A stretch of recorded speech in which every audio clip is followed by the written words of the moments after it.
Bueno, muy buenas tardes. Un gusto de parte del Colegio de Ciencias Económicas tenerles esta tarde por acá en el webinar denominado Neuroeconomía Conductual del Consumo. Antes de iniciar, vamos a solicitarles primero que nada mantener tanto el micrófono como la cámara apagada. Esto por indicaciones que nos han solicitado. Antes de presentarles al facilitador, recordarles que, bueno, al finalizar la charla, don Juan José, que es el facilitador que va a estar esta noche con nosotros, va a estar atendiendo a sus consultas. Posiblemente vamos a poder ya habilitar los micrófonos para que en caso de que usted tenga una consulta pueda realizarlo. Si no desea hacerlo por el chat, pues vaya a poder realizarlo por medio del video y el micrófono ya habilitado. Vamos a ver, vamos a presentarles a don Juan José. Don José es doctor en Ciencias Empresariales, es máster en Finanzas, máster en Mercadeo, máster en Gerencia Tributaria, posgrado en Educación Virtual, licenciado en Comercio Internacional y licenciado en Finanzas, bachiller en Administración con énfasis en Comercio Internacional. Adicionalmente, es licenciado en Derecho y abogado, estudiante de maestría en Derecho Corporativo. Es profesor universitario en grados y posgrados por más de 13 años. Es investigador publicado para universidades y escritor de diferentes artículos científicos. Autor de los libros Modelo de Validación y Sensibilización de Estados Financieros y Mercadeo Real. Aplicaciones cuantitativas empresariales. Conferencista en universidades y empresas nacionales e internacionales, destacando la UPC de Perú, Lyon en Suiza y la Universidad Europea en Madrid. Experiencia laboral de más de 18 años en gerencia general, financiera y comercial. Asesoría comercial, tributaria y legal, tanto en empresas nacionales y transnacionales. Funge actualmente como asesor e integrante de juntas directivas, así como consultor. Sin más, por el momento, les dejo con todos ustedes a don Juan José. Don Juan José, adelante y tiene usted la palabra para iniciar con la charla. Buenas, perdón, es Juan Diego, no Juan José. Juan Diego, sí, perdón. No se preocupe. Bueno, encantado de estar por acá, muchas gracias. De verdad que muy honrado por la invitación y muy agradecido de estar en este que también es mi colegio. De hecho fue mi primer colegio profesional y lo aprecio mucho y le tengo mucho cariño, pues encantadísimo de la invitación y encantado de ver que tenemos quórum y que pues podemos compartir un poquito los temas que hemos venido investigando en los últimos años y que hemos podido sistematizar en algunos modelos y en alguna investigación de campo que van a ver un poco ahí lo que hemos logrado. La charla, entonces, como decía el compañero, pues en efecto vamos a abrir al final un espacio de preguntas, igual las pueden compartir por el chat o pueden abrirlas al final y con todo gusto cualquier comentario, cualquier duda, pues estaremos a la orden. Entonces, sin más preámbulo, empezamos. Entonces, la charla como tal es un tema que es bastante interesante en el concepto neuro, ¿verdad? Ahora hay que tener mucho cuidado con esto porque ahora todo es neuro. No sé si se han dado cuenta que hay neurofelicidad, neurocoaching, neurolingüística, neuromarketing, y realmente el concepto de neuro implica el estudio cuantitativo, científico y basado mucho en tecnologías para determinar claramente qué es lo que pasa en el cerebro de las personas a la hora que toman una decisión, llámese de compra, llámese de consumo. En este caso lo aplicamos un poco a la parte de consumo. Entonces sí hay que hacer esa diferencia como en lo que es interpretativo y lo que es un poco más de carácter científico. Aquí vamos a abordar un poco algunos modelos y algunos elementos básicos de lo que es la conducta neuro para aterrizarlo dentro de lo que es la parte de neuroeconomía. ¿Qué tenemos por acá entonces? Básicamente vamos a abordar tres áreas en la charla, que es el área de economía, la parte aburrida, ¿verdad? La economía normativa, la economía positiva, la derecha y la izquierda, que es un poco más divertido entrar ahí en alguna polémica de cuál es mejor. Vamos a analizar también un poco ese tema de izquierda y derecha, pero desde un punto de vista no solo conceptual, casi teológico, sino más bien desde un punto de vista neural. ¿Qué pasa cerebralmente en las personas cuando tienen una tendencia o la otra? Claramente analizaremos un poco el tema neural, que aquí resaltan temas como los hemisferios, las regiones cerebrales, los lóbulos, vamos a hablar un poquito de la sinapsis también, y al final hacemos yo lo llamo eclecticismo, que es como ese ligamen entre ambas teorías. De hecho, la innovación pues va mucho por eso, ¿verdad? Tomar un marco teórico, compararlo con otro y por qué no crear o por lo menos tratar de aventurarse a plantear alguna nueva teoría o por lo menos algún concepto que pueda derivarse de los dos. Entonces, entraremos por acá, ¿verdad? Entraremos a hablar un poquito de estas áreas. El concepto de neuroeconomía, pues conlleva dos cosas, ¿verdad? Conlleva la parte neuro, que es el estudio del ser humano, desde su fisiología hasta su conducta neural, y la parte de economía, que básicamente tiene que ver con todo el tema de el funcionamiento de la sociedad en términos de consumo, en términos de ingresos, en términos de gastos. Bueno, economía ustedes saben que es un poco amplio, ¿verdad? El concepto, pero va por ese lado. Entonces, ¿qué es lo primero que tenemos acá? Pues nos vamos, como les dije, a la parte aburrida, a la parte de lo que es la economía como tal. Economía, si nos vamos a lo básico, economía significa administración de casa, administración de la casa. Econo, casa, nomia, que es ciencia, estudia la administración de la casa. Y lo curioso de la economía es que se origina o se deriva como un concepto de positiva, economía positiva. Positiva viene de un latín, positum, que positiva no quiere decir buena, a veces se confunde un poco ese concepto, sino que positiva viene de ese latín que es positum, que quiere decir más o menos como lo existente. De hecho, el paradigma de la economía positiva estudia lo que es, o sea, las cosas como son. No emite un criterio, no emite una opinión y no dice cómo cambiarlo, sino solamente se limita a lo que es. O sea, podríamos hablar de que la economía es un tema positivo, pues es un poco más descriptivo, un poco más meramente de observación y meramente de planteamiento de lo que es como tal. Entonces aquí no hay, adelantándonos un poco, no hay un pensamiento muy a fondo, por lo menos en cuanto a conexiones neurales, porque básicamente describimos, ¿cierto? Básicamente describimos lo que hay. La parte cizañosa, si se quiere decir, la parte bonita viene de la economía normativa, que viene de norma, ¿verdad? De lo que debe ser. El paradigma aquí es partimos de un estudio positivo, partimos de lo que hay en esa sociedad, en ese país, en ese lugar, y entonces ahora sí planteamos a un principio de lo que debe ser.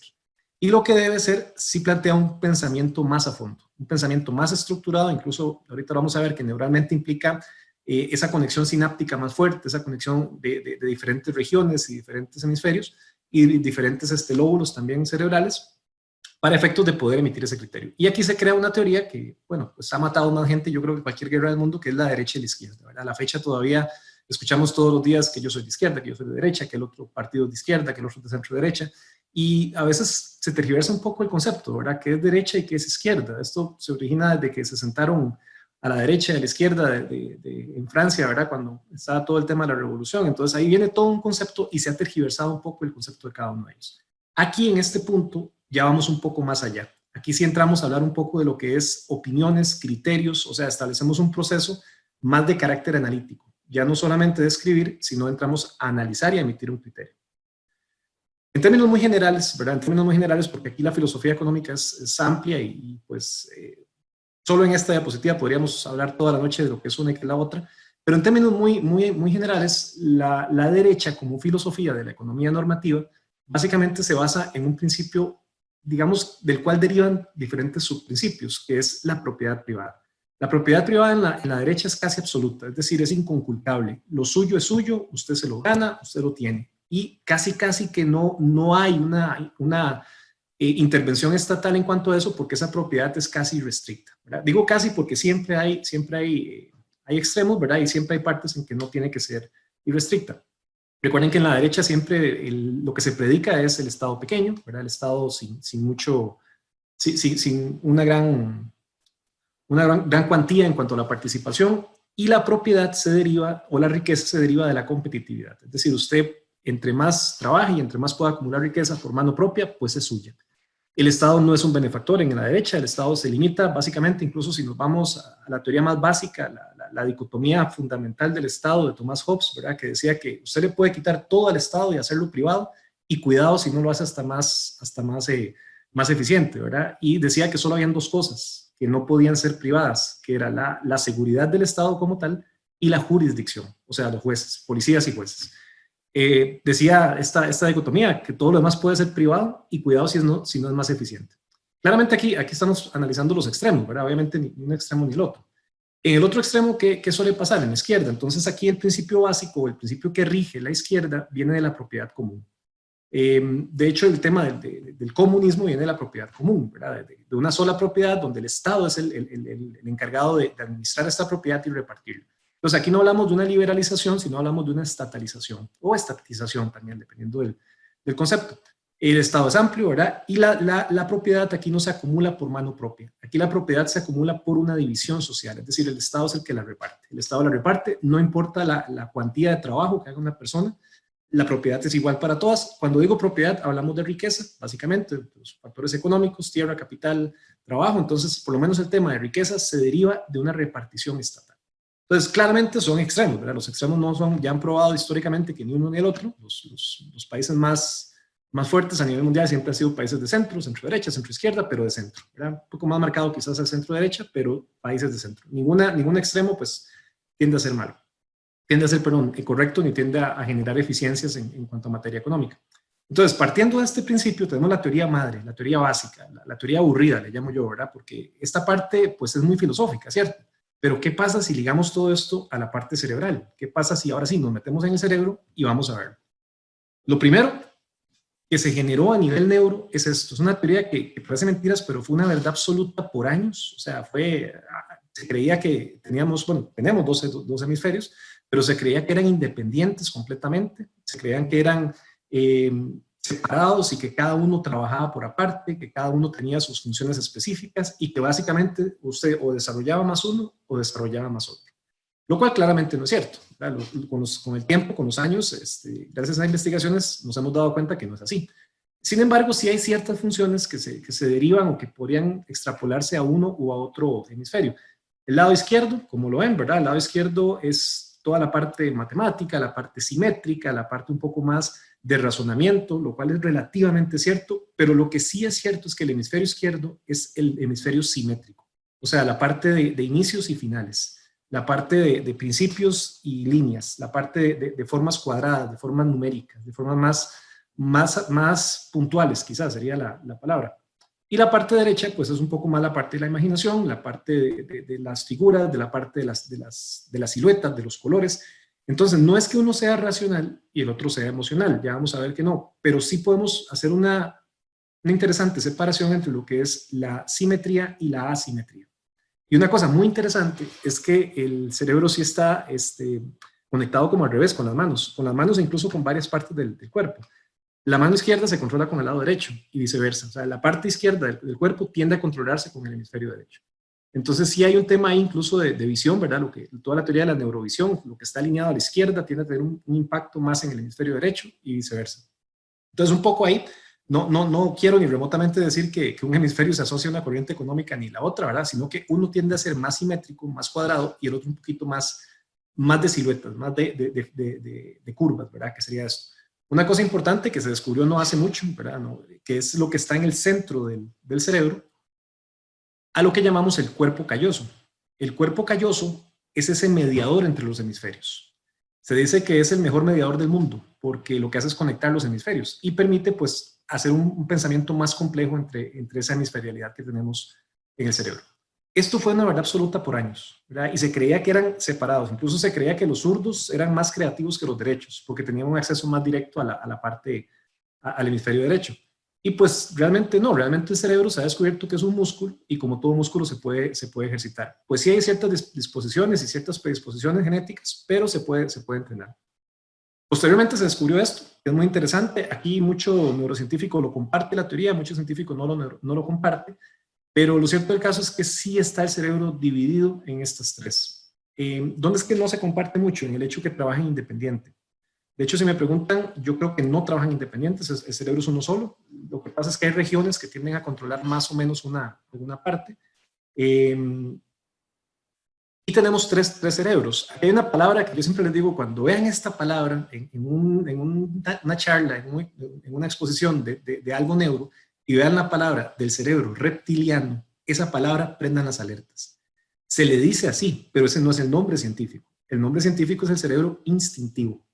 ¿Por qué se le llama reptiliano? Porque es el que compartimos con con los reptiles. Los reptiles básicamente no piensan. Los reptiles lo que tienen es un cerebro que si quieren comer van y comen, si quieren sexo van y lo toman, si tienen un instinto de supervivencia van y matan. Entonces el ser humano pues tiene ese instinto, ¿verdad? Pero gracias a los otros dos cerebros podemos mantenerlo a raya. Vean que el cerebro instintivo, como en la lámina reptil, bueno, mal llamado reptil, es el centro, es la parte fundamental. Se supone o se presupone, ¿verdad?, que es el primer cerebro que ha evolucionado en el ser humano y es el que controla toda esa parte, la parte instintiva, la parte del hambre, incluso la parte de la supervivencia. Entonces es un cerebro que se activa y no pensamos. Si pensamos con este cerebro es meramente instinto de supervivencia. Tenemos el segundo cerebro, que aquí se le llama sistema límbico, no es cerebro límbico, sino sistema límbico. También se le puede llamar cerebro emocional, como lo ven ahí. En este cerebro, pues, como lo dice el nombre, se genera eso, se generan los químicos, se generan las emociones, las sensaciones. Hay una diferencia ahí entre emoción y sensación, pero digamos, para efectos de esto podemos verlo relativamente parecido. La segregación de químicos, la motivación, la parte de ese enamoramiento impulsivo, ¿verdad? Que a veces es impulsivo, a veces dura un poco más. El tema de los químicos, incluso la tristeza, se genera acá, en la parte emocional. Ese cerebro tampoco piensa, ese cerebro siente. Es un cerebro que es, como decía un colega, es el cerebro meloso, ¿verdad? Es el que se pega, el que es emocional. Emociones buenas y emociones malas, ambas. Y tenemos el de arriba, que yo creo que es la parte que más nos hace seres humanos, que es donde generamos la capacidad de decisión, que es ese córtex, se le llama neocórtex.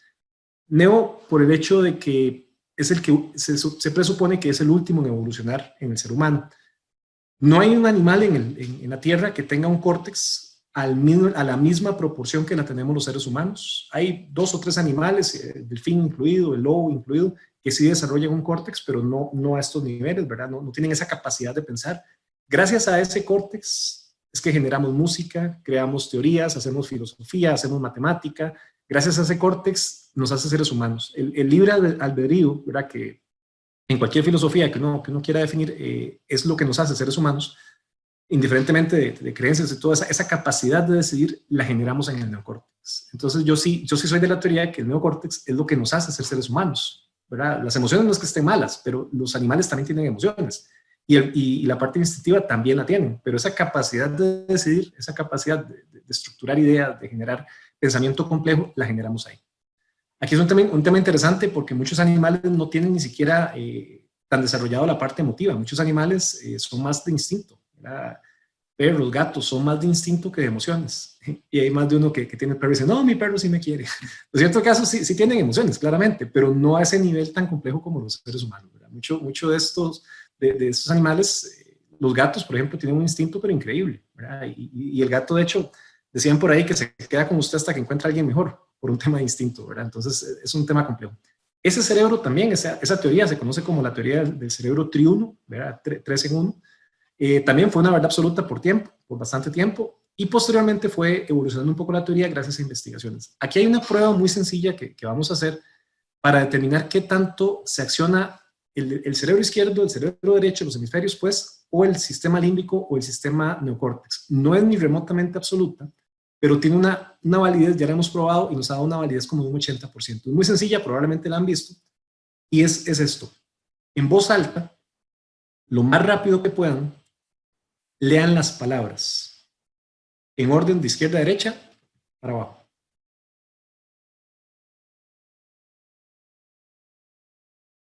¿Okay? Muy bien. Ahora, en voz alta, no lean la palabra, sino digan el color de la palabra.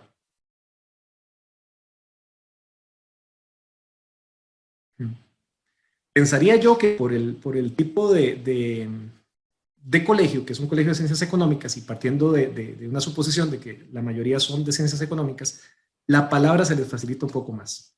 ¿Por qué razón? Porque tenemos un cerebro, por lo menos en ciencias económicas, más entrenado a la parte simétrica. Entonces se acciona más rápido el hemisferio izquierdo. Tiende a accionarse un poco más el hemisferio, el neocórtex, ¿verdad? Más allá de la parte de colores, de la parte de asimetrías. Es curioso porque cuando se hace, por ejemplo, con artistas, diseñadores gráficos, dibujantes, tienden a tener más facilidad para decir el color y no la palabra. Como les digo, no es ni remotamente absoluta, ¿verdad? Pero por lo menos, no sé, en un proceso de contratación, yo puedo utilizarlo como una herramienta de refuerzo, ni remotamente como un elemento vinculante, pero como algo de refuerzo, y por lo menos me permite ver un perfil. Me permite ver un perfil hasta cierto punto de si la persona pues tiene alguna cuestión más asimétrica o más simétrica. Entonces ahí se las dejo para que la puedan utilizar. Posterior a eso, en ese córtex, ¿verdad? En ese neocórtex que tenemos, que es lo que, como les digo, nos hace seres humanos, encontramos esto. Nos dimos cuenta que el cerebro, nos dimos, digo yo, como raza humana, ¿verdad? No, como investigadores en esto, que el cerebro tiene un funcionamiento muy similar a las computadoras, tiene redes de sinapsis. Eso que ven ahí es una neurona ampliada n cantidad de veces. Y eso que ven entre contacto de neurona y neurona se llama dendrita. La dendrita lo que hace es enviar señales, conectar. Ese es el proceso de sinapsis. Eso también nos hace seres humanos. La capacidad sináptica de pensar, la capacidad sináptica de unir células, de unir conexiones y poder estructurar ideas, nos permite, pues eso, pues literalmente, como dicen, prender el bombillo, ¿verdad?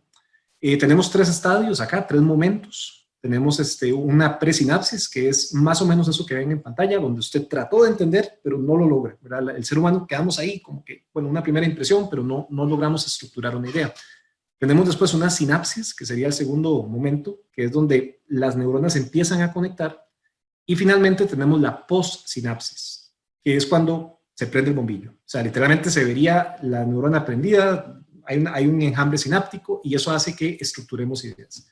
Eso es cuando decimos, me cayó la peseta, ¿verdad? O sea, ya entendí, ya lo capté, entonces logré generar esa idea, logré estructurar esa idea. La sinapsis también nos hace capaces de pensar, capaces de estructurar ideas, capaces de generar pensamiento complejo.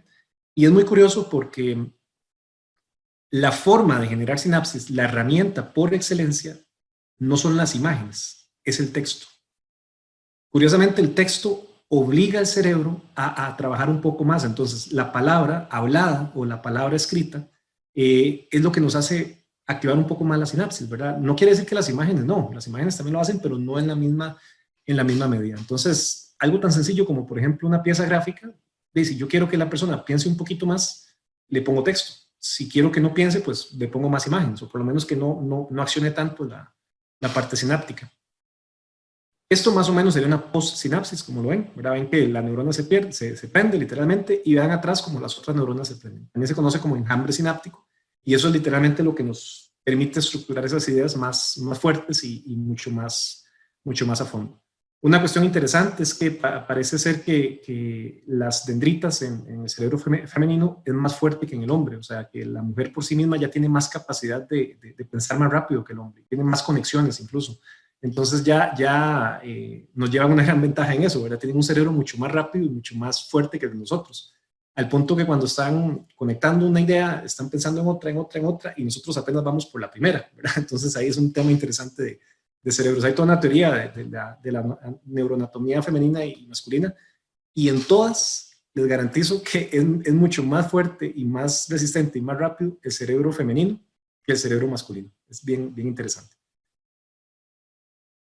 Y finalmente, pues también se descubrió que dentro del córtex tenemos el córtex dividido en lóbulos. Y cada año se van descubriendo más funciones específicas asociables a cada lóbulo, pero sin embargo ya hay algunas que están bien marcadas. Tenemos el primero, que es el lóbulo frontal, aquí, ¿verdad? Al frente, ese amarillo que ven al frente. Ese es el lóbulo que nos da sentido de razón, el sentido común. Nos permite pensar, nos permite, pues, analizar, nos permite comportarnos, nos permite... llamémoslo socialmente, ser seres sociales, pues incluso el son politicón que decía la filosofía griega, ¿verdad? Viene acá, de esa parte social, de esa parte de contacto con las personas. De hecho, que el lóbulo frontal, por ejemplo, para efectos de neuromarketing y compras, es el enemigo, ¿verdad? Porque el lóbulo frontal es el que me dice, todo muy bonito, pero no. Está muy rico, pero no lo haga. Está muy bonito, pero mejor no lo haga porque está mal, ¿ok? Entonces, eso es lo que nos da ese sentido de razón, ese sentido de decir al final, de inhibirnos, ese freno inhibitorio lo tenemos ahí. ¿Cómo se bloquea el sentido común? O sea, ¿cuál es el mejor elemento y probado una y otra vez científicamente para bloquear el sentido común? El licor.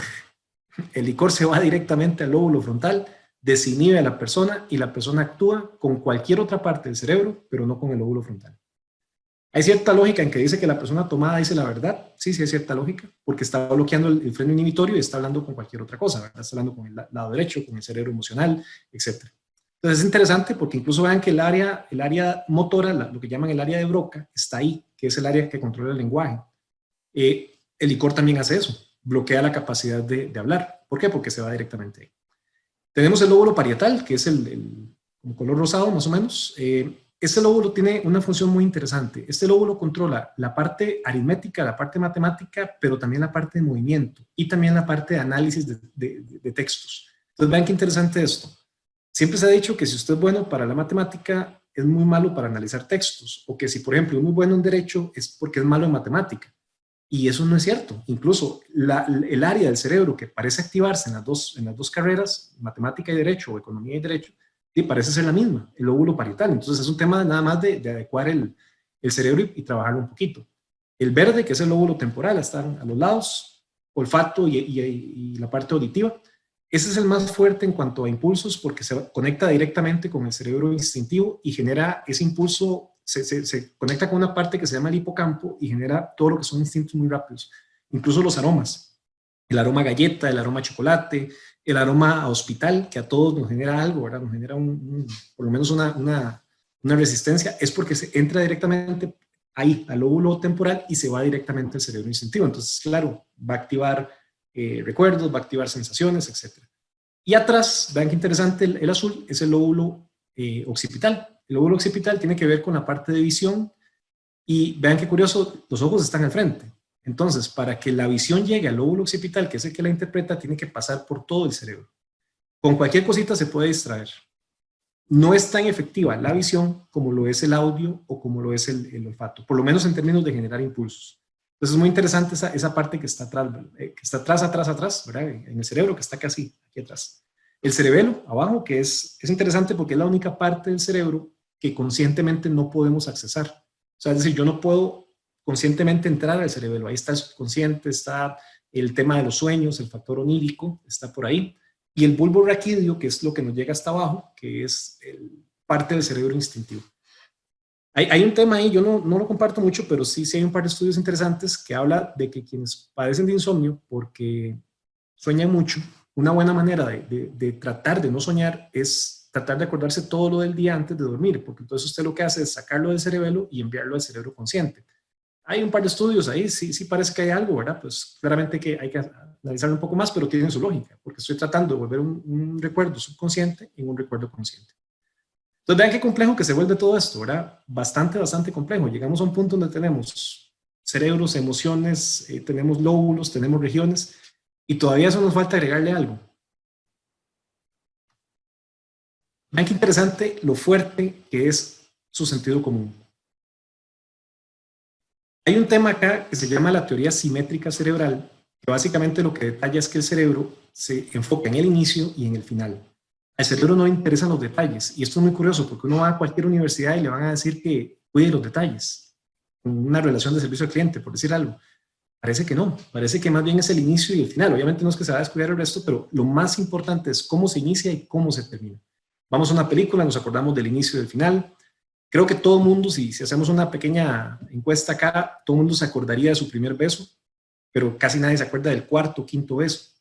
Salvo que haya sido algo espectacular, difícilmente se acuerdan de eso, ¿verdad? ¿Por qué? Porque nos acordamos del primero y de lo último, ¿verdad? Entonces, eso se llama teoría simétrica, eso es su sentido común.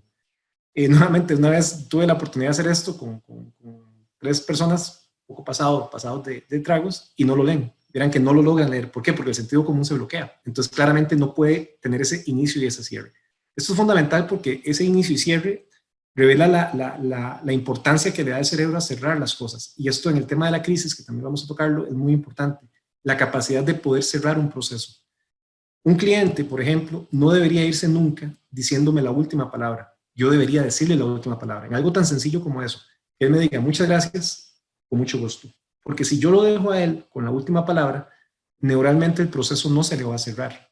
Y si no se le va a cerrar, va a quedar siempre en la espinita. Entonces es importante entender esa lógica. El cerebro siempre trata de dar explicación, trata de cerrar. Por eso nos encanta el tema de los alienígenas, de los hombres lobos, tal vez no es que nos guste, pero pues nos gusta investigar porque el cerebro no puede darle un cierre. Entonces se crean estas teorías de conspiración, se crean estas teorías evolutivas, estas teorías de la nueva orden y toda esta cosa, ¿verdad? Donde el cerebro trata, a falta de una explicación racional, tratar de cerrar ese proceso. Entonces eso es muy interesante porque en un tema de crisis que vamos a ver ahora, es imposible cerrar el proceso y de ahí que caigamos en un momento donde el cerebro explota, literalmente. Y a todo esto sumen el enemigo de la razón. El enemigo de lo que es la capacidad de pensar, de razonar, que son los químicos, ¿verdad? Los químicos es lo que nos permiten tener sentimientos. Entonces aquí es muy interesante porque hay más químicos, por supuesto, ¿verdad? Pero algunos interesantes ahí, dopamina, que es el del deseo, serotonina, que es satisfacción, oxitocina, que es un poco el cariño y el apego, pero también un poco el miedo, noradrenalina, que es enojo, y adrenalina, que es aceleración. Entonces hay más, ¿verdad? El cortisol, que es importantísimo, que es cortisol realmente es una hormona que activa el estrés, activa la adrenalina y la noradrenalina. Vean qué interesante el químico del amor. El químico del amor, que yo insisto, yo no lo llamaría amor, lo llamaría enamoramiento. Una tercera parte de deseo, una tercera parte de satisfacción y una tercera parte de apego y miedo. Ya está comprobado que el primer químico que baja es el deseo y posterior baja la satisfacción. Proceso de más o menos 3, 5 años. Eso es muy variable de persona, pero tarde o temprano, por un tema fisiológico, ni la satisfacción ni el deseo se mantienen, tienen que bajar. Y eso es muy interesante porque siempre nos dicen, al cliente hay que mantenerlo satisfecho. Eso es imposible. Usted puede tener a una persona expectante con dopamina, pero es muy difícil mantener la serotonina alta, porque la serotonina viene con la satisfacción, con alcanzar lo esperado, ¿cierto? Una vez que yo alcanzo lo esperado, se me cae la serotonina, porque ya empieza otro proceso. Entonces es muy interesante este tema, ¿verdad? Difícilmente un cliente va a estar satisfecho siempre, puede estar expectante siempre, pero no satisfecho. Pues vean qué interesante el circuito del enamoramiento, porque básicamente a los 5 años lo que queda es apego y temor. Curioso, ¿verdad? Pero esa decisión consciente de volver a elegir a la persona es lo que yo llamaría amor, porque realmente es, a pesar de esos, usted conscientemente puede volver a generar esos químicos. Y conscientemente, casi de manera racional, volvés a elegir a la persona, ¿cierto? Entonces ahí realmente viene un tema de amor, que es una decisión más que un impulso. Hay más químicos, como les digo, pero estos son como algunos. Y eso me lleva, para ir más o menos cerrando la parte de neuro, o sea, la parte de fisiología, a un tema que es fundamental, sobre todo en la parte de economía neural, que es el tema de la motivación neural o la neuromotivación. La motivación siempre tenemos que entenderla por un circuito que es el circuito DAS, deseo, acción, satisfacción, o dopamina, adrenalina, serotonina. La motivación, si uno revisa la palabra, la etimología de la palabra es motivus actio, quiere decir moverse hacia. Entonces vean qué interesante. La motivación, por definición, es la acción del ser humano de generar X comportamiento para alcanzar algo. Y para llamarse motivación, tiene que terminar en haber alcanzado eso que quería. O sea, esa cuestión que yo esperaba, estaba expectante de, tengo que conseguirla para poder estar satisfecho. Si no cierro el circuito, nuevamente remitiéndome a la teoría de la simetría, de que tiene que cerrar ese proceso, si se empieza con una dopamina, que es un deseo, con una acción, que es el movimiento para obtener ese deseo, y no logro obtener la satisfacción, entonces aquí no genero serotonina, genero noradrenalina, genero cortisol, y caigo en un desastre, caigo en una desmotivación, caigo en enojos, caigo en ira, ¿verdad? Entonces es muy complejo, porque la motivación implica cerrar el procedimiento. La motivación tiene todo un tema de neuroética muy fuerte, porque si yo prometo algo y no lo cumplo, como empresa o como vendedor, lo que sea, estoy literalmente manipulando a la persona.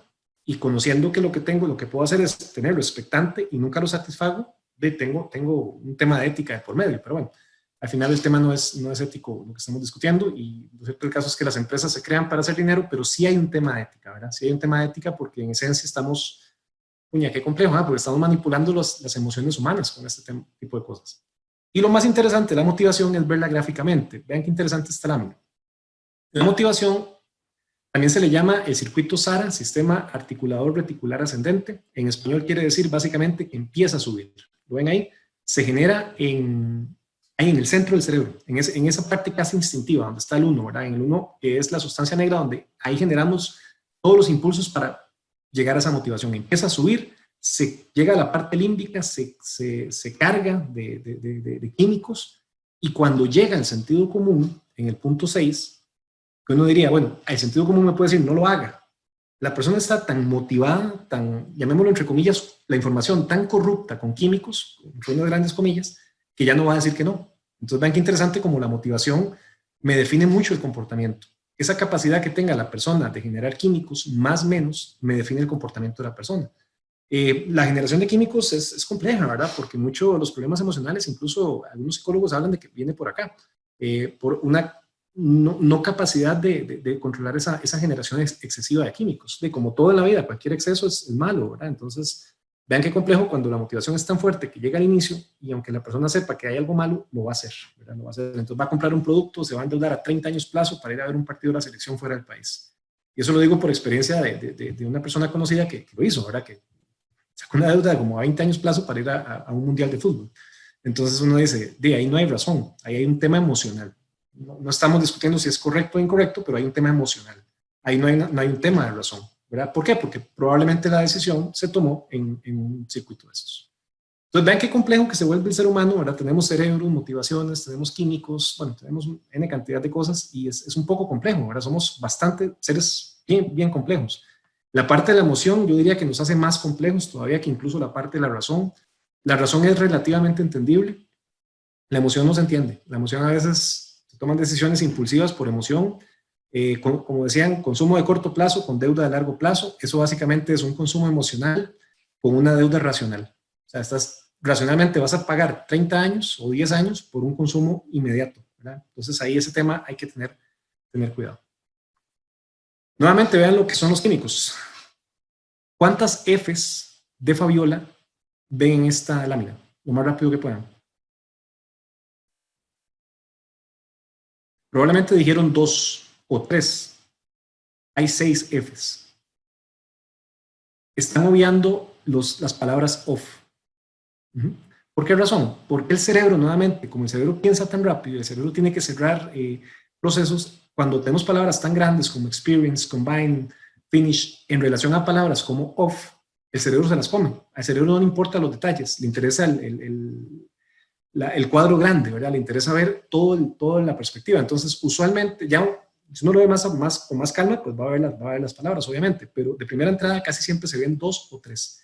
¿Por qué? Porque al cerebro no le interesan esos off, ¿verdad? Nuevamente, es tan fuerte el cerebro que quiere llegar a una conclusión, quiere llegar a un cierre. Entonces, ese tema de querer cerrar las cosas es también un tema interesante porque el cerebro nos dice, bueno, ¿y ahora qué? ¿Qué sigue, verdad? ¿Cómo cerramos esto? ¿Cómo terminamos este proceso? Entonces, con base en esto y habiendo estructurado un poco lo que es la conducta humana, podemos aplicar eso en términos de economía. Vean qué interesante lo que hemos logrado ya definir. Esto sí es basado en investigaciones, ¿verdad? Algunas investigaciones que hemos hecho, en algunos artículos ya publicados, y hemos logrado definir 2 patrones muy marcados. Nuevamente estamos hablando de extremos, ¿verdad? El extremo de la izquierda y el extremo de la derecha. En la derecha, ¿qué es lo que se está dando? En la derecha parece haber una activación más fuerte del neocórtex, porque en la derecha básicamente lo que hay es un instinto de supervivencia muy marcado. Usted puede acumular toda la riqueza, pero es por mano propia, es suya. Entonces, como es suya, usted tiene que trabajar. Entonces, a la hora que tengo que trabajar, tengo que buscar formas para aumentar mi riqueza. Logro generar más sinapsis. Vean qué interesante, porque el cerebro se activa. Ok, nadie me va a dar plata, tengo que buscarla. Entonces, si tengo que buscarla, tengo que buscar formas de hacerlo. Entonces, eso activa los procesos sinápticos. Y podemos definir un circuito más o menos como de instinto con córtex prefrontal. O sea, básicamente, ese instinto de supervivencia que me permite generar ideas, me activa la sinapsis y uso mucho el sentido común para buscar ideas de cómo acumular esa riqueza. La motivación en este caso es muy dinámica. ¿Por qué? Porque se está moviendo. Usted tiene que estarse moviendo, tiene que estar trabajando, tiene que estar haciendo para acumular su riqueza. Tienes toda la libertad del mundo de acumular riqueza, pero por mano propia. O sea, nadie me va a dar riqueza. Entonces, claro, la persona entra en un estado de impulso constante, de pensamiento constante, donde tiene que buscar nuevas formas para acumular riqueza. ¿Qué pasa en la otra? En la izquierda se vuelve un tema más emocional, más romántico, podemos llamarlo, o científicamente más neuroquímico. ¿Por qué razón? Porque hay un estado benefactor. Vean qué interesante. Entonces, la figura del estado benefactor lo que me dice es, tranquilo, el estado lo va a ayudar. Entonces, como el estado me va a ayudar, pierdo ese instinto de supervivencia. Pues tengo que obviamente cumplir ciertas obligaciones y tener un comportamiento pues, moralmente correcto dentro del Estado, pero no tengo que generar ese impulso constante de buscar riqueza por mano propia, porque pase lo que pase, el Estado me va a dar. Recuerden que estoy nuevamente hablando de extremos. Obviamente hay patrones más balanceados a medida que nos acercamos al centro. Aquí caemos en un concepto que llamamos confort serotonínico. Se genera la satisfacción de forma inmediata. Vean qué complejo que se vuelve esto, porque entonces yo paso constantemente satisfecho, lo cual fisiológicamente es imposible, porque yo sé que el Estado me va a proteger pase lo que pase. Entonces la motivación se vuelve estática, que por definición no hay motivación estática. La motivación es dinámica, tiene que empezar con un deseo. Se generan patrones de serotonina un poco altos, pero la serotonina es insostenible. Entonces, neuralmente, la izquierda pareciera que lo que trata de mantener es un comportamiento emocional, donde la gente se sienta protegida y que no necesariamente se genera ese impulso de trabajo, ¿verdad? Aquí da para discutir mucho, pero es muy interesante porque estamos hablando de extremos. En uno trabaje y en otro no necesariamente trabaje y le vamos a dar, ¿verdad? Entonces es complejo el tema, ¿verdad? Se vuelven dos, una neuroderecha y una neuroizquierda. Repito, ya a medida que nos acercamos más a patrones de centro, pues el comportamiento es mucho más balanceado, más o menos uno con el otro, pero la parte emocional sí pareciera arrastrar un poco más hacia la parte izquierda. Y también hemos logrado determinar entonces que indiferentemente del patrón neural de economía, y llámese izquierda o derecha, hay dos patrones de consumo muy marcados. El patrón normal de consumo, o sea, cómo normalmente una persona toma una decisión de compra, versus el patrón de crisis. Ahora que estamos en un tema que todos los días escuchando en todo lado crisis, ¿verdad? Entonces es interesante, me parece interesante ponerlo. ¿Cuál es el patrón normal de una persona? La persona tiene una necesidad que se repercute en un deseo, ¿verdad? Esa necesidad, recordemos que bajo la teoría más básica de psicología, las necesidades no se crean, las necesidades existen, son inherentes al ser humano y toman forma de un deseo. Entonces aquí ese deseo siempre va a tener una preponderancia racional o emocional, dependiendo de la persona y el producto. Las racionales tienden a hacer compras más de largo plazo, donde el precio afecta un poco más. El precio tiene un factor más de peso racional, es decir, la persona tiende a racionalizar un poco más su compra, mientras que la parte emocional, ese cerebro límbico, ese sistema límbico genera químicos. Y aquí generamos un criterio que se llama socioafectivo. Ese afectivo pareciera ser por emoción, pero no necesariamente. Es decir, la persona al fin y al cabo va a tomar su decisión basado ya sea en químicos o en una racionalidad sináptica, pero por algo social. Se valora y se toma la decisión. Es decir, aquí no hay un tema de miedo de por medio, aquí hay un tema o emocional o racional. Es una decisión de compra común y corriente. ¿Qué es lo que se pensaría uno que es más racional?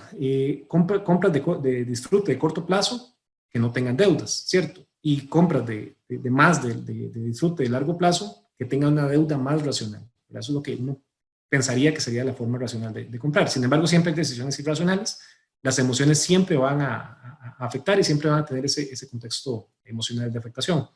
Pero vean qué curioso lo que pasa en la crisis. Y en la crisis, pues sí, lo hemos hecho en estos meses, ¿verdad? Que pues, nos ha tocado vivir como decían por ahí, la batalla de nuestras vidas, ¿verdad? Entonces, hemos tratado de sacar un poco de investigación también de esto. Aquí lo que surge ya no es ni siquiera una necesidad ni un deseo. Aquí surge la supervivencia. Y la supervivencia no se genera ni en el cerebro límbico ni en el cerebro córtex, se genera en el instinto. O sea, en ese bulbo raquídeo, en esa parte instintiva, ¿verdad? Ese miedo que dice, pucha, me quedé sin trabajo, no tengo que comer, ¿qué voy a pasar? No tengo plata, no tengo ahorros. Entonces, lo que empezamos a crear ya no es una preponderancia emocional, racional, sino instintiva y emocional. Vean qué complejo, ¿verdad? La crisis por sí misma, por ser un factor externo no controlable, lo que hace es generar instinto y emoción. Y aquí ya no hay un criterio socioafectivo propio, sino social. Entonces, muchas de las decisiones se vuelven por criterio social, por el comportamiento, el denominado comportamiento de rebaño. Lo que el rebaño hace, entonces yo voy y lo hago. Se tiene una previa cognición en el sentido de que entonces mi decisión yo no la tomo ni siquiera cuando voy a comprar, ya la tomé. Y la tomé en función de lo que la sociedad dice en tiempos de crisis. Y claramente aquí la decisión es impulsiva. O sea, es un tema fuerte, ¿verdad? ¿Por qué se da esto? Porque el cerebro, como veíamos ahora, no puede cerrar el proceso. O sea, nadie en este momento puede decir en tantos meses se acaba la crisis. Si fuera así, si uno dijera tal fecha se cierra, no sería tan fuerte el tema, porque entonces el cerebro cerró el proceso y diría, bueno, por lo menos tenemos 8 meses, 10 meses, 5 meses, 3 meses y esto termina. Pero al no poder dar esa respuesta, el cerebro se bloquea. Se empieza a llenar de químicos, se empieza a llenar de incluso temor y caemos en estos patrones un poco más irracionales. En economía esto lo definieron hace años. Curiosamente, el concepto ya existía. El concepto se llama animal spirit. Es una teoría básica en economía, que es ese espíritu animal de compra, y así lo dicen los autores, no lo digo yo, que es literalmente donde la persona pierde toda su capacidad sináptica, toda su capacidad de razón, y va y compra. Compra cosas que no necesita, compra cosas que, aunque no tengan relación con una crisis, las compra. No quiere decir que en tiempos normales no haya también un animal spirit en compra, pero no tan marcado. Por lo menos si es, tiene un concepto más de carácter emotivo que de carácter supervivencial, ¿verdad? Se desaparecen los mecanismos cognitivos y emocionales, y lo que priva aquí, lo que empieza a regir, es el cortisol. El cortisol, como les digo, es una hormona que activa la adrenalina y la noradrenalina, y lo que hace es que usted no piense. O sea, uno estresado, el cortisol activa mucho también el estrés, ¿verdad? El sistema límbico se dispara, se dispara el cerebro instintivo, y caemos en un tema de sesgo de supervivencia. El sesgo de supervivencia tiene mucha connotación, pero es interesante porque tiene mucho que ver también con el sesgo de validación. Es que yo leí esto, ¿verdad que esto es cierto? Pero vean, es que tal autor lo dice, tal periódico lo dice, tal red social lo dice, entonces yo mismo trato como de validar mi comportamiento, a pesar de que en el fondo sé que mi comportamiento tal vez no es tan racional. Y es complejo porque ¿cómo se elimina esto? O sea, ¿cómo le dicen a una persona que no tenga miedo en medio de una crisis a la cual no se le ve cierre? Pero eso no conlleva tampoco a que tengamos que caer en un comportamiento irracional como agotar papel higiénico cuando empezó la crisis, ¿verdad? Que son comportamientos derivados precisamente de este concepto. El Animal Spirit se creó en los años 30, el concepto creo que un poco más atrás incluso, y hablaba básicamente de una decisión donde todo factor racional, toda la teoría de oferta y demanda, donde el precio baja y sube la cantidad, aquí no aplica. Aquí incluso sube el precio y sube la cantidad demandada. O sea, la gente, aunque suba el precio, va a comprar más. Entonces, básicamente caemos en un concepto donde la economía no vale. O sea, por lo menos la teoría económica en este caso no tiene mucha razón de ser. Aquí hay unos ejemplos. Bueno, los insumos médicos, comportamiento racional de compra durante la crisis. Los servicios de Internet también aumentan por comportamiento racional. Pero es curioso porque en algunos casos sube el precio y la cantidad demandada sube, ¿cierto? Entonces ahí vean que tendríamos una demanda de pendiente ascendente, extrañamente. En el caso de los productos médicos se da mucho eso a veces, cuando hay tanta demanda, entonces suben los precios y más bien la gente sigue comprando. Comportamientos irracionales, casi un animal spirit, diría yo. El papel higiénico, como les digo, se agotaba en los primeros meses, ya por dicha ya bajó un poco el impulso, pero se agotó. El alcohol en gel, yo no lo llamaría animal spirit, pero está cercano, porque una cosa es necesitar alcohol en gel y otra cosa es llegar y comprar cajas enteras de alcohol en gel en los supermercados, ¿verdad? Eso ya es un desabastecimiento. Y uno muy curioso, que yo lo tomaría más como un comportamiento emocional, es el alcohol, pero el alcohol de la derecha, ¿verdad? El de tomar, se ha disparado, ¿verdad? El consumo de alcohol en casas y la compra se ha disparado bastante fuerte. Entonces, claramente aquí hay un tema de relajación, de emoción, de estrés, ¿verdad? De querer incluso, como a falta de poder cerrar la crisis neuralmente, de trato de conllevarla. ¿Y cómo la conllevo? Tomando alcohol. No quiere decir que sea bueno ni remotamente, pero sí es un tema que está pasando. Este también, que sí lo llamaría yo, y este sí es un tema de Animal Spirit 100%, que es las municiones. Las municiones se han disparado, o sea, literalmente se han disparado en cuanto a demanda, o sea, se han comprado más. En los últimos meses, lo último que leí, estaba como un 40% el incremento en la compra. ¿Y esto para qué? ¿Verdad? Uno dice, ¿qué tiene que ver esto con la crisis? Pero claramente hay un tema de supervivencia, hay un tema de instinto, hay un tema que ahí no hay cerebro límbico, ahí no hay cerebro córtex, ahí lo que hay es puro instinto. Y alimentos que, curiosamente, con todo y todos los alimentos, al menos en Costa Rica, se ha mantenido relativamente una demanda constante, parecía un pequeño incremento al empezar la crisis, pero ahora digamos que está normal. La gente como que ha entendido que no se van a agotar los alimentos, ¿verdad? Entonces, dentro de todo lo que se puede rescatar en esa parte, sí hemos sido relativamente pues, racionales en la compra. Y bueno, y la última parte que quería mostrarles en la charla son algunas aplicaciones que hemos podido desarrollar. Estos modelos que vamos a ver son modelos que ya están aplicados, ya los hemos aplicado tanto en investigación como en empresas, y algunos incluso ya están publicados en revistas o incluso en artículos. El primero que logramos desarrollar es este, y este es totalmente nuevo, este es nuevo, ¿verdad? Hicimos un pequeño estudio donde claramente la crisis tiene un ligamen directo con el precio, y creamos la curva, o estructuramos la curva del cortisol y precio. Vean qué curioso. Aquí es donde caemos en esas demandas de pendiente ascendente. Me escucha algún profesor de economía y me regaña, ¿verdad? Porque las demandas por definición van para abajo. Pero en este caso particular no. Esto es un animal spirit. Aumenta el estrés, aumenta el precio por un tema de crisis y curiosamente la gente compra más. como les digo, un economista duro, desde cepa, probablemente me pega si me va diciendo esto, pero sí se da esto. Claro, son bienes muy, muy puntuales en situaciones muy puntuales y derivado de un comportamiento, pues, totalmente ilógico, ¿verdad? Y en bienes muy, muy específicos. Un tema de estos, el precio del alcohol de tomar ha subido y la gente está comprando más. Entonces, ahí para que tengan un ejemplo. Esta es una que desarrollamos muy sencilla.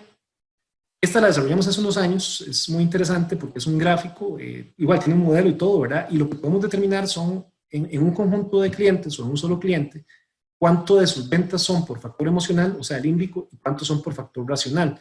Todo eso se calcula, tiene una función, tiene unos coeficientes de correlación, ¿verdad? Y me permite determinar esto. Entonces, de un conjunto de clientes, en este caso particular que ven en pantalla eran 200 clientes que compraban $15,691, entonces, ¿cómo se puede estructurar esa conducta?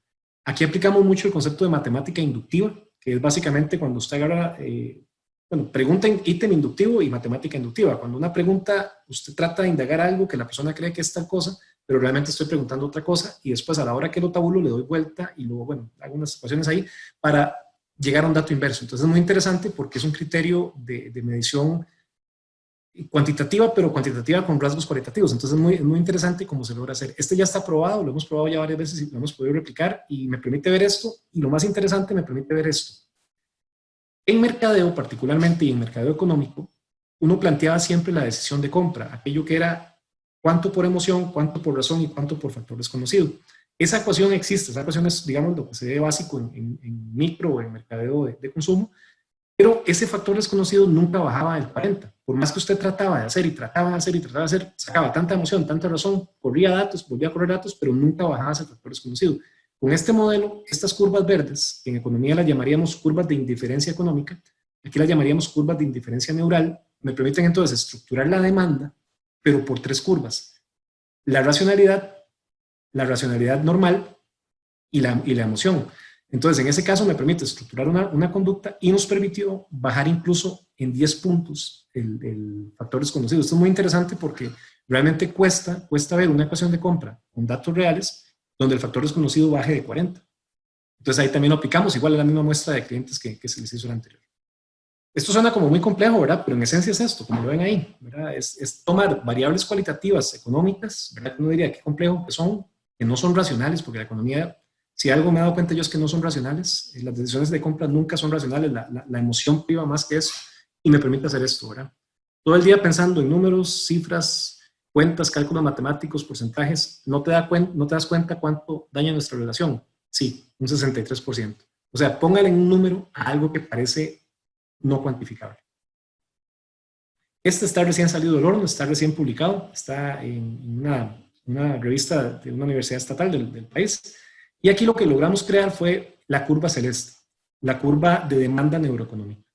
Y logramos probar empíricamente, por supuesto que este requiere todavía mucho más prueba porque solamente se ha probado 2 veces, que fue para la investigación que hicimos, y logramos probar que a medida que se acercan los modelos de mercado a competencias perfectas, parece que la racionalidad de compra tiende a subir, por una razón muy sencilla, porque usted tiene que escoger, y a medida que los mercados se asemejan más a un monopolio, el factor sináptico y el factor de raciocinio de compra tiende a bajar. Pareciera muy lógico, pero verán cómo cuesta probarlo matemáticamente. Vean que nuevamente la curva tiene extremos, ¿verdad? Hay demandas hiperracionales, demandas hiper emocionales y el centro, que es nuevamente como el balance. Yo siempre, en todo este tema, siempre he sido muy de centro derecha, debo confesarlo, pero ningún extremo. He visto que los extremos de derecha son terribles y los extremos de izquierda son favorosamente terribles. Entonces, realmente creo que en eso tenía razón Aristóteles, ¿verdad? Que el ser humano es un ser de medios, ¿verdad? De centro. Todo esto se deriva de una ecuación matemática, en el artículo está, y con esa ecuación matemática se le puede aplicar a un cliente, a un grupo de clientes, y te ubica en alguna parte de estas. Estamos por crear una aplicación, probablemente vamos a lanzarla. La investigación la hicimos con una universidad de Costa Rica, ya se publicó y probablemente en los próximos meses estaríamos lanzando la aplicación, a ver qué tal. Y entre más se pueda replicar, pues como todo modelo, ¿verdad? Todo modelo hay que probarlo hasta que llegue a este. Y finalmente tengo este también, que uno quisiera presentar mejores resultados. Esto lo aplicamos no en investigación, sino lo aplicamos en empresas y en finanzas personales. Es una matriz muy sencilla.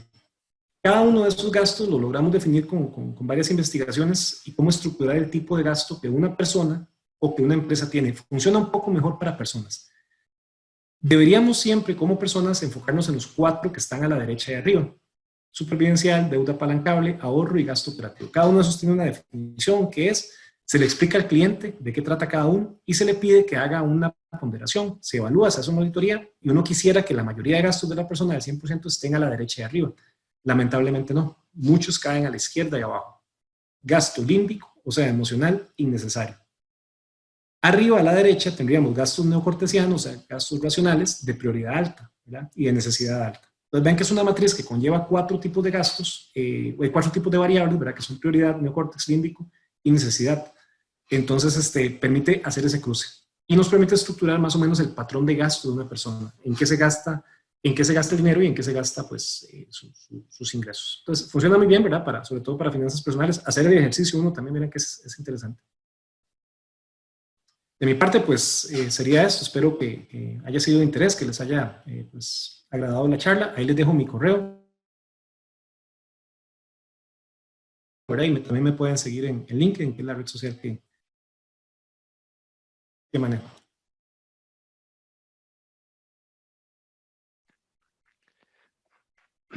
Muchísimas gracias, Juan Diego. Súper interesante la charla.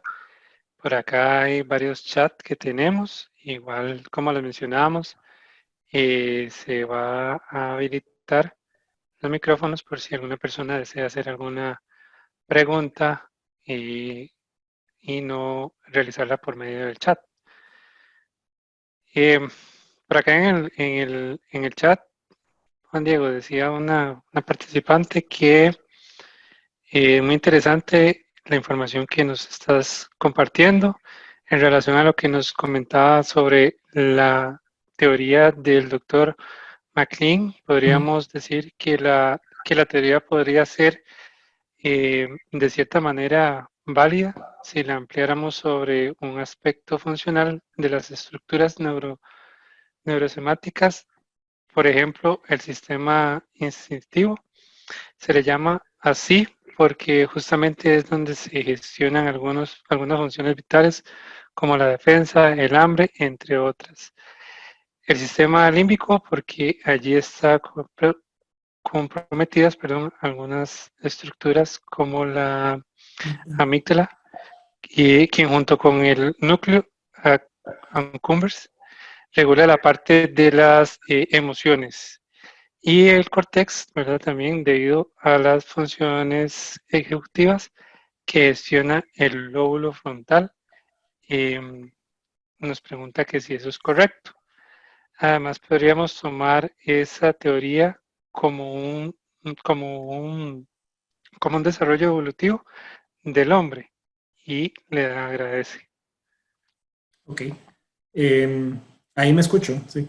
Sí.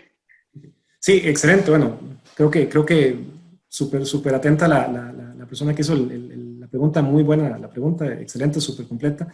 Sí, ahí básicamente lo que se está diciendo con todas estas teorías, a como yo presenté esta teoría, les garantizo que hay cualquier cantidad de investigadores que rechazan las teorías del conductismo, ¿verdad? Porque esas teorías, lo que te dicen, la palabra que se usa es determinismo. O sea, cada determina una parte de la conducta. El núcleo accumbens, por ejemplo, tiene mucho que ver con la parte motivacional, ¿verdad? Con la parte de generar ese factor emotivo y ese factor socioafectivo incluso. Entonces sí se pueden tomar como correctas, ¿verdad? Pero como en esto, cuando hay seres humanos de por medio y hay conductas, siempre vamos a tener una teoría que lo acepte y pueden haber 2 o 3 teorías que digan que no. Puede salir otra que lo vuelva a rebatir. Recuerden que el conocimiento científico es científico hasta que alguien me pruebe lo contrario. Pero tal cual como lo dice la pregunta, sí, en efecto, la parte evolutiva del ser humano, la parte definitiva, y yo creo que la palabra que define todo eso es la parte determinista. O sea, ¿qué parte del cerebro me permite accionar un determinado comportamiento? Entonces sí se puede tomar como correcto, claro, pero sabiendo que pueden haber otras teorías también que complementen o que contradigan incluso. Perfecto. Don Isaac Solís tiene la mano levantada. Puede realizar la consulta. Puede activar Bueno, el micrófono. Buenas noches, doctor. Espero que se encuentre muy bien. Bueno, como decía el compañero, me llamo Isaac, soy estudiante de tercer cuarto año de la Universidad de Costa Rica de Economía. Y pues esto es una parte de la economía que muchas veces no se ve dentro de la academia, ¿verdad? Toda la escuela heterodoxa del que realmente la psicología juega un papel dentro de la toma de decisiones. Mi pregunta va basada sobre las crisis de los 30, de los años 30 y las crisis del 2010.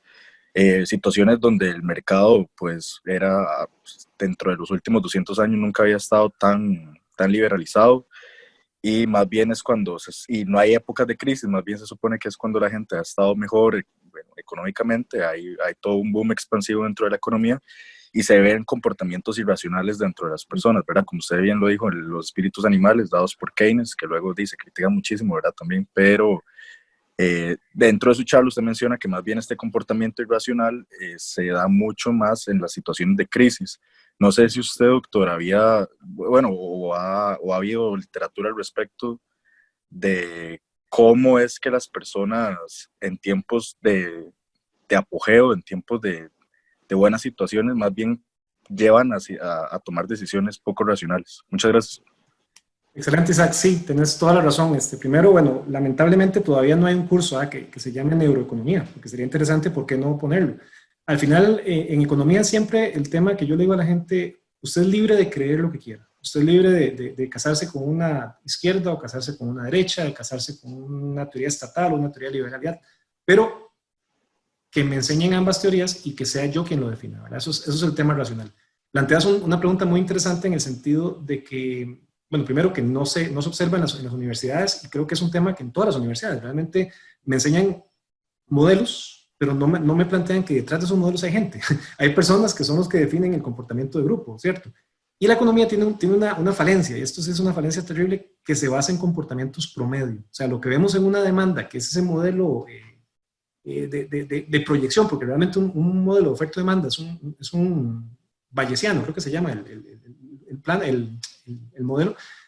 Esa es una proyección, ¿cierto? Y al final esa proyección lo que refleja son promedios. Entonces, los promedios me dicen que en tiempos de crisis la persona actúa irracionalmente, y que en tiempos de apogeo la persona debería actuar racionalmente, perdón, y en crisis emocionalmente.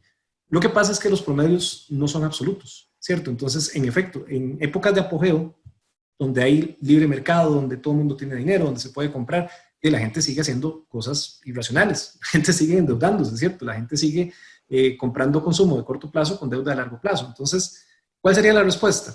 De que estamos lidiando con gente y que estamos lidiando con comportamientos promedio, y que los promedios siempre van a tener una desviación estándar. Entonces, esos datos donde la gente se sale del conjunto, estaríamos hablando de las famosas desviaciones estándar o de los coeficientes de variación, que incluso en economía muchas veces se calculan con la desviación estándar entre el promedio, y que te dice qué tanto se puede salir irracional o emocionalmente una persona de un comportamiento racional. Entonces, sí me parece muy válida, ¿verdad? En los años 30 y en los 2010, de épocas que uno pensaría que eran de apogeo, ¿verdad? Y no, se dieron crisis mucho por comportamientos irracionales. Lo que sí es cierto es que la crisis más bien dispara la supervivencia. Y la supervivencia te puede llevar a actuar o muy racional, cuidando lo que tengo, o muy irracional, cayendo en miedo. Entonces, por ahí creo que podría ir la explicación tal vez. Muchísimas gracias. Tenemos por acá a don Carlos Soto también, que está levantando la mano y desea participar. Adelante, don Carlos. Muy bien, buenas noches. ¿Ahí me escuchan? Perfecto. Sí. Perfecto. Doctor, muy buenas noches, y también para el equipo, muchísimas gracias por esta charla. Me comunico de Colombia, y justamente fue quien planteó ahorita, digámoslo así, como esa argumentación sobre la teoría del doctor MacLean. Y lo preguntaba justamente, doctor, porque creo que todos los que hemos estado compartiendo, conociendo estos temas, pues ha sido una de las teorías, creo que fundamentales, que se nos han dicho. Yo quisiera preguntar, doctor, en relación, porque hace poco creé un artículo en mi página web, que si con la venia de ustedes me permiten compartir el enlace aquí por el chat para conocer un poco y todos los puntos de vista. Yo comentaba allí sobre la teoría del doctor Paul D. MacLean en relación a la evolución, y la del doctor Daniel Kahneman. Entonces, en estos contextos en que una teoría puede mutar o puede ser, digámoslo así, complementada por otra teoría, en relación al consumo, podríamos decir que puede ser de cierta manera más práctica la de Daniel Kahneman, que habla del sistema Sigma 2, y podría ser complementada con la de McLean, o cuál podría ser como ese punto de vista suyo, doctor. Te confieso, bueno, muchas gracias, un saludo desde Colombia, que espero que estén súper bien, ¿verdad? Que hayan más buenas noticias de las que uno lee, lamentablemente, por acá, ¿verdad? Te confieso que la segunda teoría no la manejo muy bien, pero si más no me equivoco, la segunda habla de evolución por cuestiones sociales, me parece, y la primera un poco más de determinismo. Creo que anda por ahí, ¿verdad? Si hablamos de un determinismo, quiere decir que yo vengo predestinado a comportarme de una manera porque mi cerebro está más desarrollado en una parte. Y si hablamos de un tema de evolución fisiológica y social, estaríamos hablando de un tema donde yo como persona puedo cambiar. Pero a eso yo le agregaría un tercer punto, que es el tema que mucha teoría económica y mucha teoría de conducta de comercio deja de lado, que es el tema de la decisión personal, ¿cierto? Si realmente somos seres humanos y tenemos esa capacidad pensante, esa capacidad de razonar, y de incluso controlar las emociones, yo puedo perfectamente educar mi cerebro, ergo, educar la conducta. Entonces, yo pensé que aunque fueran teorías que se contraponen, una que me dice, usted nace de esta manera y usted está predeterminado a actuar de esta manera, y otra me dice, usted como ser humano puede evolucionar, y le agregamos un tercer pilar que sería que yo puedo decidir creer o no creer, decidir actuar o no actuar, yo lo vería más como una triangulación, realmente. Y si tenés un artículo, igual si me lo pudiera pasar por correo, se lo agradecería porque sería interesante verlo, ¿verdad? Y más bien complementarlo. En ciencias sociales y económicas, particularmente, si hay algo absoluto, es que nada es absoluto, ¿cierto? Hay modelos, pero como decía en la pregunta anterior, los modelos se basan en comportamientos. Y en el momento que le metemos psicología a la economía, se vuelve bien interesante. Entonces yo te diría que más bien sería un complemento. Es muy difícil encontrar, por lo menos en este tema, una teoría que realmente rebata otra al 100%. En derecho lo llamamos un iuris tantum. Iuris tantum es, esta prueba es así hasta que usted con otra prueba de la misma magnitud me lo cambie. Entonces aquí podríamos llamarlo como un economicus tantum, ¿verdad? Que es así hasta que otra teoría me lo refute. Y realmente la evolución económica no viene por ese lado, la evolución económica más bien viene como por un complemento, me parece. Ok, bueno, muchísimas gracias. Claro que sí, aquí compartiré también el sitio web por si se animan a conocer. He estado como en esta gestión académica, justamente como un propósito de haber terminado ahorita el máster en neuromarketing y compartir un poco ciertas aportaciones. Entonces, muchas gracias, doctor, y de seguro le estaré enviando por correo como el artículo para recibir apreciaciones. A usted Entonces, gracias, muchísimas gracias. a usted más bien, gracias. Muchísimas gracias, Carlos. Fabricio también nos va a hacer una pregunta antes de ir al chat también, que tenemos algunos comentarios para ir finalizando. Adelante, Fabricio. Muchísimas gracias, muy buenas noches. Juan Diego, un gusto y estuvo muy buena lo que fue el webinario. Yo soy, administrador, bachiller en administrador de la Universidad Nacional y actualmente me encuentro sacando la licenciatura en gestión financiera. Sin embargo, lo que es el proceso de las neuroventas es algo que me ha apasionado y me ha gustado mucho los últimos meses.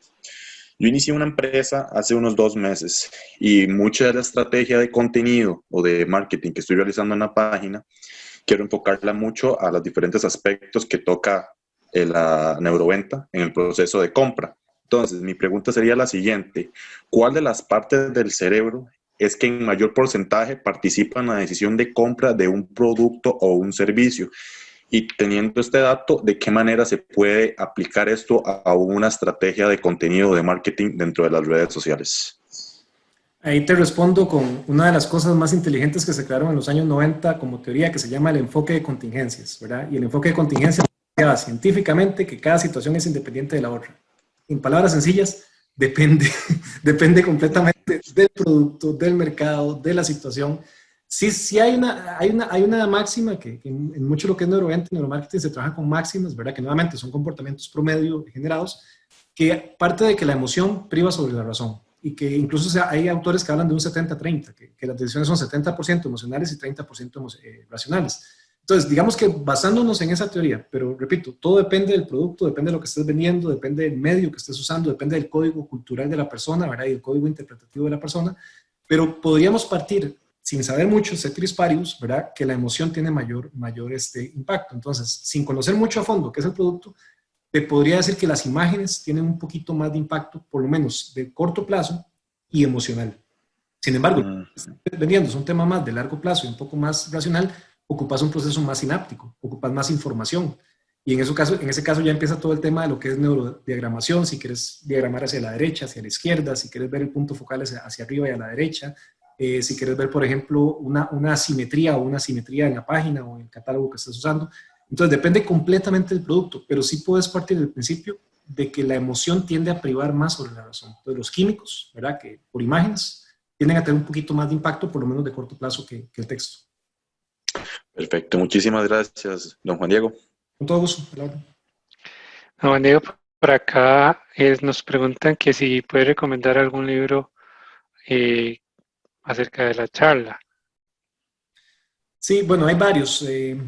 De neuromarketing pueden encontrar varios, tal vez nada más fíjense, no me atrevería a dar un autor ni remotamente, pero sí fíjense en que el autor sea, que sea un autor investigador, ¿verdad? No quiero dar un nombre específico, tengo varios, pero no quiero darlo por un tema ahí de conflicto de intereses. Entonces, fíjense en que el autor no sea un showman, o sea, que no sean de esos autores que salen en YouTube, que salen en redes sociales, sino que sea un autor más enfocado en investigación. Ojalá que el libro tenga datos, que tenga historia. Pueden buscar teorías de neuroeconomía. Hay uno que se llama Neuroeconomía de la Crisis, donde ya dije más o menos el nombre. Neuromarketing, de un autor argentino que a mí en lo personal me encanta, que es muy bueno. Pero fíjense en eso, ¿verdad? Que los libros van a encontrar de neuroventas, de neuromarketing, de neuroeconomía. Curiosamente, donde menos hay es en neuroeconomía. Neuromarketing hay un montón. Pero neuromarketing, repito, con todo el cuidado del caso, ¿verdad? Porque hay autores que se enfocan más en hacer show que en hacer parte científica. Entonces, cualquier libro que tenga casa editorial y que se base en investigación. Busquen un poco tal vez el perfil del autor que tenga, que sea una persona que investigue, ¿cierto? Y que lo que publique sean los resultados. Porque el neuromarketing, particularmente, si no se hace con tecnologías, no es neuromarketing. No deja de ser interpretación y no deja de ser un tema más de interpretación inductiva neural, que es básicamente una especie de criterio propio de lo que yo creo que la gente hace, ¿verdad? Entonces, creo que por ahí podría ir mi recomendación. Excelente.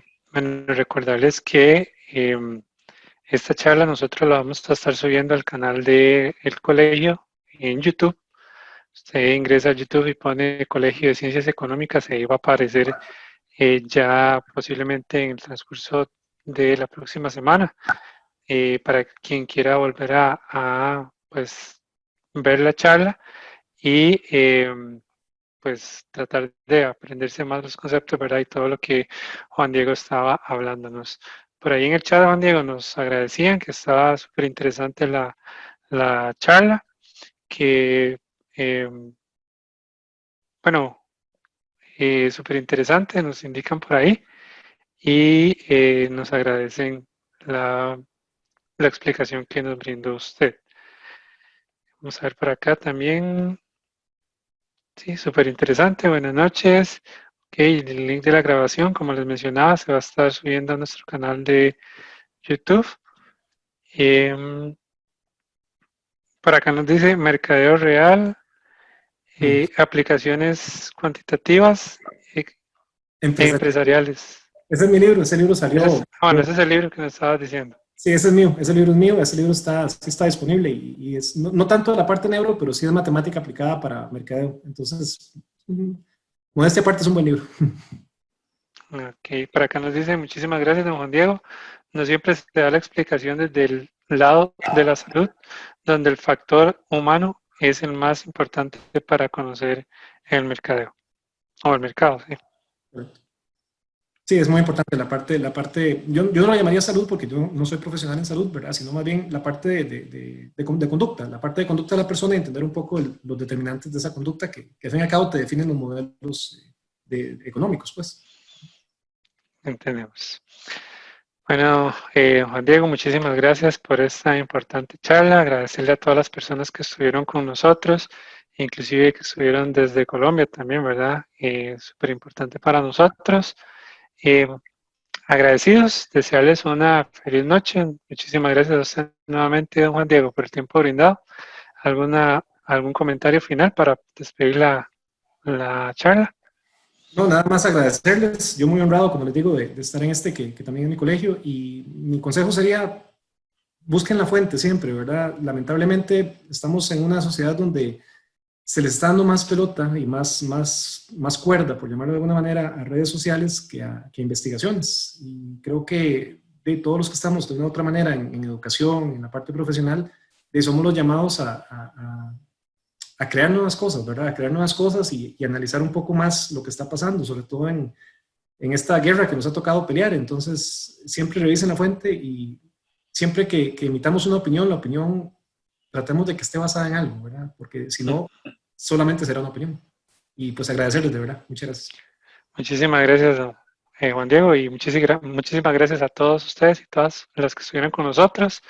Les deseamos una feliz noche y un fin de semana, pues, a cuidarnos bastante, ¿verdad? Y quienes podamos mantenernos en casa, seguirnos manteniendo en casa, como nos han indicado. Muchísimas gracias y nos vemos en las siguientes actividades que ya programó el colegio para cada uno de ustedes. Muchísimas Hasta gracias. luego. Buenas noches. Hasta luego.